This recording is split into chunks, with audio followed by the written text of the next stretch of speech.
Now hey guys, welcome back to the channel. In today's video, we are at quite a special place. Yes, we are on the island of Hawaii. Yes, this is the Hawaii main island, I think, or whatever. And we are pretty much in the middle of this island between two volcanoes. And at this location, there is a very, very interesting airport, or should I say air base? Yes, this right here, what we have right in front of us is an air base. It's a training area, also called the Poha Kuloa training area. Probably my pronunciation is like to the point where it's like racist, isn't it?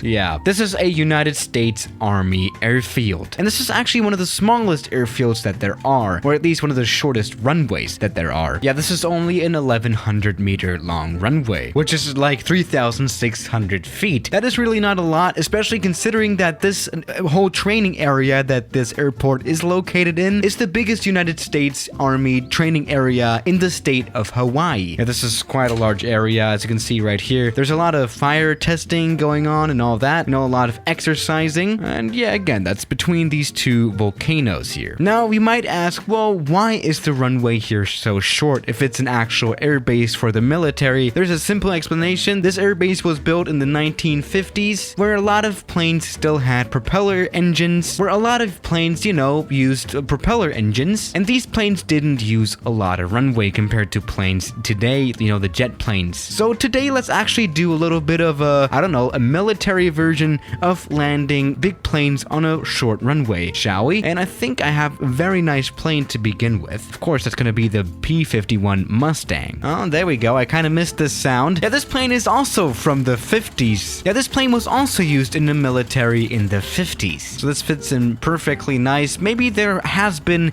some P-51 traffic here at this airport in real life as well. Now let's go ahead and take off. This is a tail dragger, so this will be interesting, I guess. All right, looking good. Full power, and we are taking off. No problem at all. This airfield was basically built for this plane, kind of, so no worries at all. So let's move on to maybe a bigger military plane, if I can find any, at least any suitable one.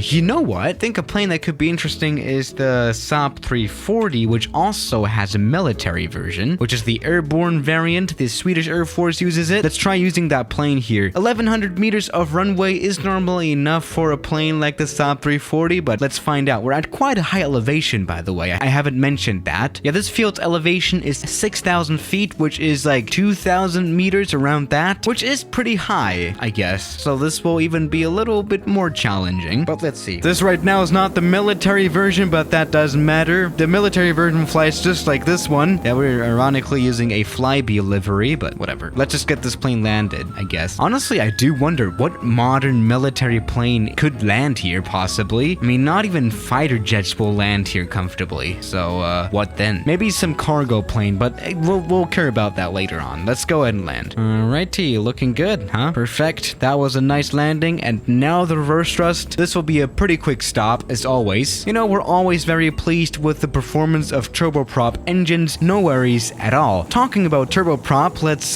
take this level a little higher, I guess. How about something like the C-130? This is also a very interesting plane. Alright, welcome aboard the C-130, which is quite a tough plane, I would say. So maybe our chances are looking good. I mean, this plane, it can land on an aircraft carrier as well, so the Air Force base of Bradshaw won't be that much of an issue, will it? Ouch. And there we go. Yeah, I haven't been doing good on the landings recently. I don't know. But there we go. This was a fine enough landing, I would say. Let's check this out. Nice. That was a nice one, really. So now we can move on to a bigger plane, maybe even a way bigger plane. This takeoff really worked out. And yes, this is also a military plane used for, obviously, cargo. And I can imagine that there's a lot of cargo transported here. But you know what? Let's actually try something like a fighter jet. Oh yeah, I want to try out the Blackbird once in a while. Now this plane, it needs quite a long runway, but it's not that big. So let's see, maybe this can work out. This is actually a pretty interesting one. I mean, we have a parachute in here, which will help us stop as well. So maybe our chances are looking good. All right, welcome aboard the SR-71 Blackbird. I recently only made a video about this plane. It is really nice. Let's see if it's nice enough for operation at Bradshaw or whatever the name is. Let's land here. Oh, this plane is not very easy to land. You have to say that. All right. Oh, god damn it. All right. As long as we somewhat touch down, let's get the drag parachute. That will help us stop, and the brakes. And we're looking, actually, this is looking good. Wow. All right. SR-71 works here too without any issues, I guess. That was perfectly fine. I'm kind of surprised myself. Oh my god, the engine sounds. Jesus Christ. Yeah, the problem with the SR-71 Blackbird, and especially short runways that you cannot really see well, is that you have this structure right in front of you that prevents you from, well, seeing what's in front of you. So, yeah. But this worked out just fine as well. So, no problem about that. All right. So, that was perfect. So, maybe let's move on to another fighter jet or something. Or, you know, whatever. If you can land an SR-71 Blackbird somewhere, then chances are that you're going to be able to land any fighter jet here, really. So, no worries. Let's actually move on to an interesting plane. Maybe it's some kind of plane like the Ilyushin IL-76. Actually counted as one of the most dangerous planes on this planet for a reason. Yeah, I also made a video about that one a long time ago. I also made a video about that one not too long ago. Yeah. Just how this plane sounds, I don't like it. Come on. Just the sounds of this aircraft is making me a little bit uncomfortable, but it is flying, even though the whole cockpit and all that is in Russian, which probably doesn't help much. All right, come on. Let's see how long of a runway the Ilyushin IL-76 needs. This is quite a typical, well, transporter plane. Now the reverse thrust, let's get this plane landed. Actually, that was quite a nice landing, wasn't it? I'm kind of proud of myself now. And here we go. I mean, military planes like this, they were actually made to, well, operate in war and stuff, so they can land virtually anywhere. And so does the Ilyushin Il-76. This landing was no issue either. There we go. That was actually kind of nice compared to the SR-71 Blackbird landing. That was not good, but this one was all right. Let's move on. Let's maybe try the plane that we talked about recently, the C-17 Globemaster. Yeah. Well, the C-17 Globemaster probably is the most modern plane here in this video. Let's see if this more modern plane can also fly on, oh my god. Let's see if this pretty modern plane can fly at an airstrip from the 1950s. This will be interesting as well, I guess. Oh my god.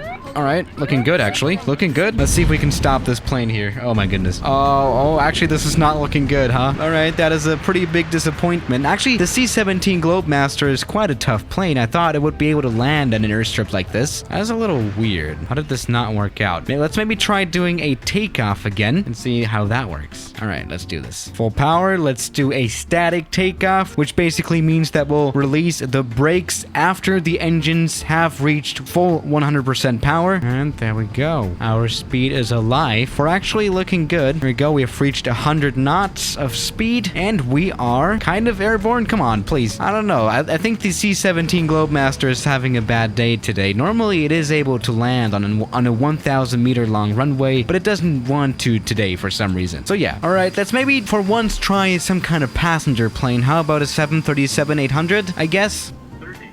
Alrighty, there we go. That is a stop as well. Yeah, the 737 doesn't really care what you throw at it. It will just stop anyway. It is a very tough plane as well, so that's no problem. Okay, let's maybe go a little crazy. How about a Galaxy? Do we have a Galaxy here? Yeah, we do. That is quite a bit of a bigger cargo plane. Oh, wow. Oh, yeah. Oh, welcome aboard, I guess. Oh, no. This is gonna be a pretty interesting landing. Oh, damn. The actual C5 Galaxy is as big as the runway itself, isn't it? So that's gonna be interesting. Alright, we are actually losing some speed. This is not looking too bad, actually. This is quite ridiculous that for some reason we are able to operate a C5 Galaxy here, but no C-17 Globemaster. Yeah, that was really just having a bad day, probably. Here we go. That was the landing. This is really a fat plane. Jesus Christ. That worked out, though. That was really nice. So, yes, perfect. Let's maybe try a non-military plane again. How about the 747-8, which has amazing stopping performance. Really like this one. Alrighty, welcome aboard the 747-8. Maybe this landing can work out. All right, now the landing.